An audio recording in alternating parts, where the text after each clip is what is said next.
کہا جاتا ہے کہ نوار جو کہ شاعر عرب الفرزد کی چچا زاد بہن تھی، ایک اموی نوجوان سے محبت کرنے لگی۔ وہ دل کی گہرائیوں میں اس سے بندھی تھی، اور جب اس نے شادی کا ارادہ ظاہر کیا، نوار نے عزت اور فخر کے ساتھ اپنے کزن الفرزد کے سامنے پیش کی کہ وہ اس کا ولی بنے اور اس نکاح کو تثبیت کرے۔ اس نے کہا، اے ابن عمی، مجھے فلاں شخص سے نکاح دے دو۔ الفرزد جو بڑا سر اور خشن چہرہ رکھتا تھا اور جسے لقب ایک بڑے روٹی نما نام پر دیا گیا تھا، مسکرا کر بولا، مجھ کو وکیل بنا، میں تمہاری شادی کر دوں گا۔ نوار نے راضی ہو کر کہا اور وہ دونوں مسجد کی طرف روانہ ہوئے۔ نوار نے بلند آواز میں اعلان کیا، گواہ رہو کہ میں نے اپنے کزن حمام بن غالب التمیمی کو میری شادی کا وکیل مقرر کیا ہے۔ الفرزدت نے فوراً جواب دیا، گواہ رہو کہ میں نے اسے خود بیوی کر لیا، وہ میری چچا زاد ہے اور میرا اس پر سب سے زیادہ حق ہے۔ یہ سن کر نوار کا دل ٹوٹ سا گیا۔ وہ حیران و مچلتی رہی، اسے کیا کرنا چاہیے؟ اس نے پناہ کی راہ اپنائی اور بھاگ نکلی، مگر جہاں بھی وہ پناہ مانگتی، خاص طور پر بصرہ کے قبائل میں، وہ اسے واپس کر دیتے۔ لب لباب یہ الفاظ سن کر کہے جاتے، یہ شاعر عرب ہے، وہ شیخ بنی تمیم ہے، اور اس قوم کی تلواریں اور زبان بڑی خطرے کی چیز ہے۔ اگر ہم نے ان کا سردار خفا کر دیا تو ہم کیا برداشت کریں گے؟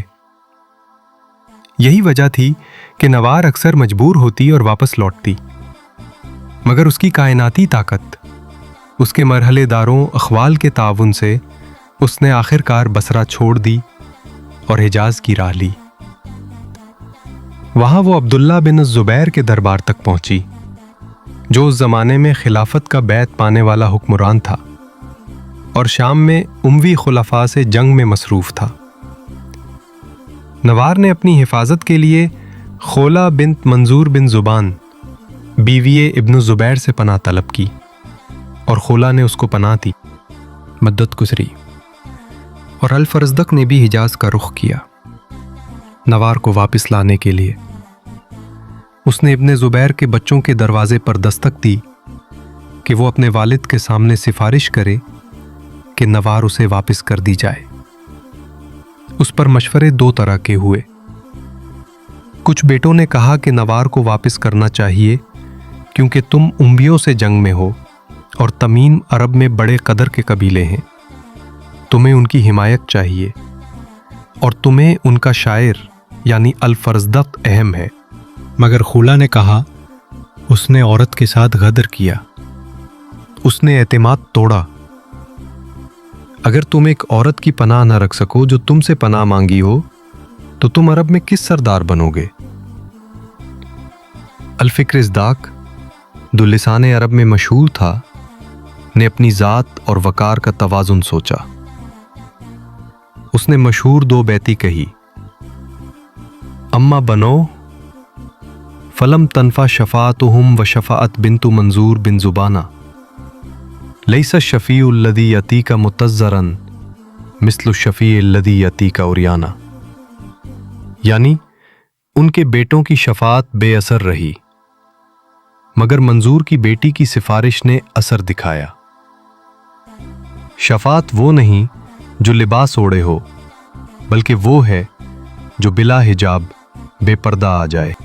یہ اشعار جب ابن زبیر نے سنے تو اس نے نوار سے کہا، یہ زبان طویل ہو چکی ہے، یا اسے قتل کر دوں یا تم اسے واپس کر دو تاکہ اس کا زخم بند ہو جائے۔ نوار کے دل میں اپنے کزن کا قتل برداشت نہیں ہوا، اس لیے وہ مجبوراً واپس چلی آئی۔ اگرچہ وہ اندر سے کبھی راضی نہ تھی، مگر اس واپسی نے الفرزدق کی عزت کو مزید گھٹایا۔ عرب عوام نے اسے تان و طنز کا نشانہ بنایا کہ اس کی بیوی نے اسے چھوڑا ہوا تھا